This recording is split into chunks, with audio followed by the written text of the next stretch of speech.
Hello and welcome to the next edition of the Hewlett-Packard Enterprise Voice of the Customer podcast series. I'm Dana Gardner, Principal Analyst at Inter Arbor Solutions, your host and moderator for this ongoing discussion on IT innovation and how it's making an impact on people's lives. Our next digital business transformation case study examines how the Nebraska Medical Center in Omaha consolidated and unified its data protection capacities. We'll learn how adopting storage innovation protects the state's largest hospital from data disruption and adds operational simplicity to complex data lifecycle management. Here to describe how more than 150 terabytes of data remain safe and sound, we're joined by Jeff Bergholz. He's Manager of Technical Systems at the Nebraska Medical Center in Omaha. Welcome, Jeff. Welcome. Glad to be here. Yeah, we're glad to have you. Tell us a little bit about the major drivers that led you to seek up a new backup strategy, a way to keep your data sound and available no matter what. Sure. So with Nebraska Medicine, we consist of 3 hospitals, multiple data centers. We try to keep an active data center going. Epic is our electronic medical record. And with that, we had a challenge of making sure that we protect patient data as well as keeping it highly available and redundant. So when looking at the situation, we are currently on HP storage for that. And with it, we were really only able to do clone type process between data centers and keep retention of that data, but it was a very traditional approach in doing that. So a couple of years ago, we did a beta program with HPE on the B6200 platform, a tertiary replica of our patient data. So with that, this past year, we augmented our data protection suite, went from license-based to capacity-based with that, and we introduced some new D2D dedupe devices into that and store once as well. And what that affords us, it affords us to easily replicate that data over to another store once appliance with minimal disruption in doing that. And part of our mantra is to keep backup available for potential recovery solutions. With all the cyber threats that are going on throughout today's world, we recently increased our retention cycle from 7 weeks to 52 weeks. We saw and heard from the analysts that the average vulnerability sits in your system 205 to 210 days. So we had to come up with a plan. What would it take to provide recovery in case something were to happen to us? So we came up with a long-term solution. We're enacting it now, combining 3-part storage with the store once, able to more easily move data throughout our system. And what is important there is our backup windows have greatly been improved, meaning that what used to take us maybe 24 hours takes us 12 hours nowadays. And we're able to guarantee that we have multiple copies of the electronic medical record in multiple locations. And we demonstrated, because we're tested at least quarterly by Epic, can we restore back to where we were before? So not only are we backing it up, we're also testing and ensuring that we are able to reproduce that data. So it sounds like a much more intelligent approach to backup and recovery with the dedupe, lower costs total in storage, and ability to perhaps do more with that data now that it's parsed in such a way that it's available for the right reason at the right time. Yeah, and absolutely. Resource-wise, we always have to do more with less. While our main EMR, we're looking at, potentially 150 terabytes of data. In a dedupe, that shrinks down greatly. And our overall storage footprint for all other systems, too, we're approaching 4 petabytes of storage within that. We've seen some 30-to-1 decompression ratios within that, which really has allowed my staff and other engineers to be more efficient with that and free up some of their time to other things, as opposed to having to manage the normal backup and retention of that. So we're always challenged to do more and more. We grow 20 to 30% annually, and by having appropriate resources, and we're not going to get 20 to 30% more resources every year, so we have to work smarter with less and leverage the technologies that we have. Now, many organizations these days are using hybrid media across their storage requirements. And the old adage was, well, for backup and recovery, we'll use the cheaper, slower media. Do you have a different approach to that, and have you gone in a different direction? We do, and backup is as important to us as our data that exists out there, because time and time, again, we've had to demonstrate the ability to restore in given different scenarios, and the accepted time of being able to restore, provide service back, they're not going to wait for that. When clinicians or caregivers are taking care of patients, they want that data back as quickly as possible. While it may not be the electronic medical record, it may be some ancillary documents that they need to be able to get back in order to provide better care. So we are able, literally with our environment, upon request, able to enact a restore in 5 to 10 minutes, the way it's been designed, and in many cases, once we receive a ticket or notification, we have full data restoration within 15 minutes. And so is that to say that you're all flash or all SSD or some combination? How did you accomplish that very impressive recovery rate? Sure. So we're pretty much all dedupe type devices. So within there, it's not necessarily solid state, but it is a good spinning disk, and having the technology in place to replicate that data and have it highly available on spinning disk versus having to go to tape to do the restoration. So we deal with bunches of restorations on a daily basis. It's something we're accustomed to, and our customers require quick restoration of it. So in a consolidated strategic approach, we put the technology behind it. We didn't do the cheapest, but we did the best sort of thing to do. And with having an active data center and backing up across both data centers, that enables us to do it. So we did spend money on the backup portion because it is important to our organization. Now, you mentioned the capacity-based pricing. For those of our listeners and readers that might not be familiar with that, what is that and why was that a benefit to you? Yeah, so it was a little bit of a struggle for us. We were always traditionally client-based or application-based in the backup. If we needed to exchange mailboxes, right, we had to have an Exchange plug-in. If we had Oracle, we had to have an Oracle plug-in, a SQL plug-in.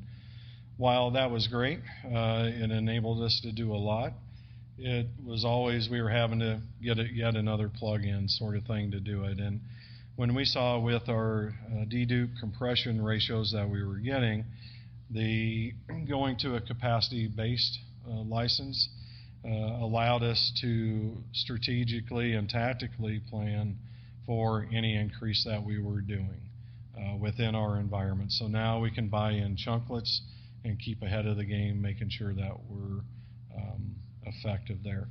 We did also, we are in the throes of enacting a archive type solution through a product called QStar, which I believe HP is OEMing now, or HPE is, and we're looking at that as a long-term archive type process. So actually going to a linear tape file system, utilizing the management tools that product brings us to afford the long-term archive of patient information.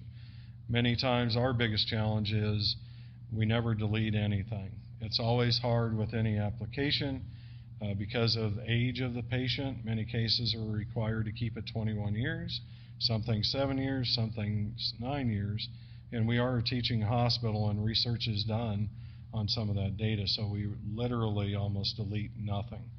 So in the case of our radiology system, we're approaching 250 terabytes right now. Well, trying to back up, restore, all of that sort of stuff with traditional tools, that amount of data is very ineffective, if you will. But we need to keep it forever. So going to a tertiary type copy, which this technology brings us, We have our source array, our replicated array, plus now a tertiary array to take that to, which is our LTFS solution. And with your backup and recovery infrastructure in place and a sense of confidence that comes with that, has that translated back into how you do the larger data lifecycle management equation? That is to say, are there some benefits of knowledge of quality and assurance in backup that then allows people to do things they might not have done, or not worry in some ways, and therefore have a better business outcome in some way for your patients and your clinicians? Yes. So from a leadership perspective, there is nothing real sexy about backup, right? It doesn't get oohs and ahs out of people, but when you need data to be restored, you get the oohs and ahs and the thank yous and the praise from doing that. So by being able to demonstrate a solution set time and time again, that buys confidence through leadership throughout the organization, and it makes those people sleep safer at night. So recently we passed HIMSS level 7, and one of the remarks from that group was that A, we hadn't had any production sort of outage, and B, when they asked a physician on the floor, well, what do you do when things go down? And what do you do when you lose something?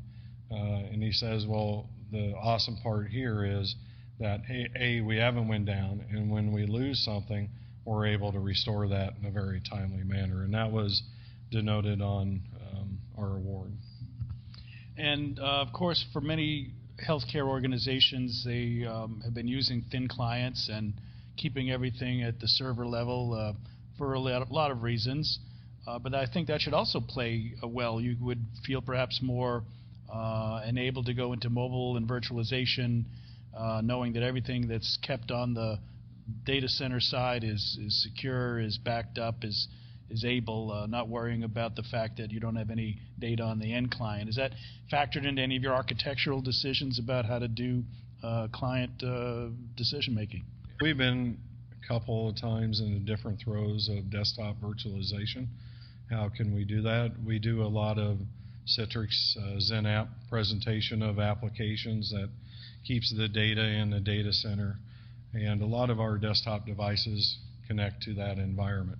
So the next natural progression for us is desktop virtualization, ensuring that we're keeping that data safe into the data center, ensuring that we're backing it up, protecting the patient information on that. And it's interesting thought and philosophy.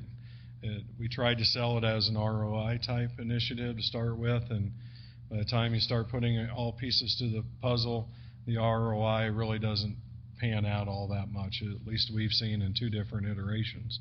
Although it can be somewhat cheaper, it's not significant enough to make a huge launch in that route. But the main play there and the main support we have organizationally is really from a data security perspective, and plus also the ease of managing the virtual desktop environment. So it frees up our desktop engineers from being feet on the ground, so to speak, to being really application engineers and being able to layer in the applications to be provisioned through the virtual desktop environment. And one important thing in the healthcare industry is, when you have a workstation that has an issue and it requires replacement or re-imaging, that's an invasive step. If it's in the patient room in a clinical care area, you actually have to go in, disrupt that flow, put a different system in, re-image, make sure you get everything you need to out of there, and it can be anywhere from an hour to a 3-hour process. We do have a smattering of thin devices out there. With going to a virtual desktop, and when there are issues, it's merely just replaying or redoing a gold image to it. The great part about thin devices versus thick devices, we'll say, is in a lot of cases the sterile environment that they're operating in, traditional desktops with the fan generating, sucking air through, infection control and all that stuff, noise, perhaps blowing dust within the room if it's not entirely clean. solid-state device is a perfect play there, and it's really a drop-off, unplug, and replug in sort of technology. So we're excited about that and what it will bring to the overall experience. Our guiding principle really is same experience no matter where you're working at. Getting there from step A to step Z, it's a journey. So you do that a little bit at a time and you learn as you go along. But we're going to get there and we'll see the benefit of that. And ensuring the recovery and veracity of that data is a huge part of being able to make those other improvements. Absolutely. What we have seen from time to time, users, while they're fairly knowledgeable, they save their documents where they save them to. Policy is, make sure you put them within the data center. That may or may not always be adhered to. And going to a desktop virtualization, they won't have any other choice. So Thin Client takes that a step further and ensures that nothing gets saved back to a device where that device could potentially disappear. And right away, then, you have a situation. We do encrypt all of our stuff. Any device that's out there isn't covered by encryption, but still there is information on there. It's well protected, but it just takes away that potential possibility. Well, very good. I'm afraid we'll have to leave it there. We've been learning how the Nebraska Medical Center in Omaha consolidated and unified its data protection capacities, and we've heard how adopting storage innovation it protects the state's largest hospital from any data disruption and adds operational benefits along the architecture for client and data protection. So please join me in thanking our guest. We've been here with Jeff Bergholz, the Manager of Technical Systems at the Nebraska Medical Center in Omaha. Thank you, Jeff. Yeah, thank you. And thanks as well to our audience for joining us for this Hewlett-Packard Enterprise Voice of the Customer podcast. I'm Dana Gardner, Principal Analyst at Inter Arbor Solutions, your host for this ongoing series of HPE-sponsored discussions. Thanks again for listening, and do please come back next time.